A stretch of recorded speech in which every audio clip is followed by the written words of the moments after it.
কোয়েলের মিথ্যা ক্যান্সারের নাটক জানার পরে অনির্বাণ নিজের ভুলটা বুঝতে পারে আর খুব কষ্ট পেতে থাকে। এরপর রায়ের সই করা ডিভোর্স পেপারটা পুড়িয়ে দেয়। মিঠিজোড়া সিরিয়ালের আগামী পর্বের আপডেট নিয়ে চলে এসেছি, চ্যানেলটি সাবস্ক্রাইব করে দেখতে থাকুন।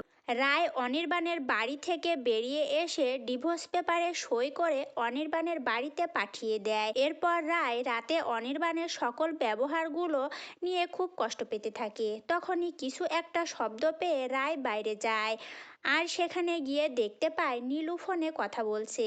রায় আড়াল থেকে নীলুর কথাগুলো শুনতে থাকে। নীলু কোয়েলকে ফোনে বলতে থাকে, আমি বলেছিলাম না আমার বুদ্ধিমতো চললে ডিভোর্স পাক্কা। আমার ডিভোর্স যখন হয়েছে আমি দিদিভাইকে সুখে থাকতে দেব না।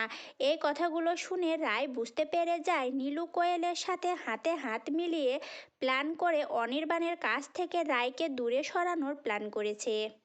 এরপর রায় কোয়েল আর নীলুকে ফলো করতে থাকে আর সেখানে রায় গিয়ে দেখতে পারে কোয়েলের ক্যান্সার হয়নি।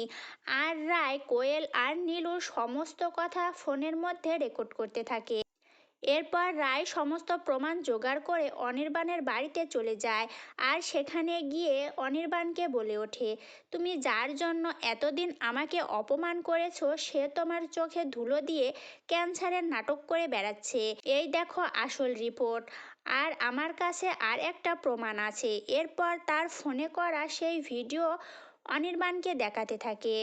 এরপর দেখানো হয়ে গেলে রায় অনির্বাণের বাড়ি থেকে চলে যায়।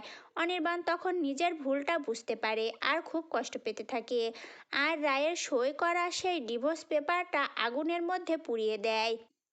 তো বন্ধুরা, এমনটা দেখতে চলেছেন নতুন পর্বগুলোতে।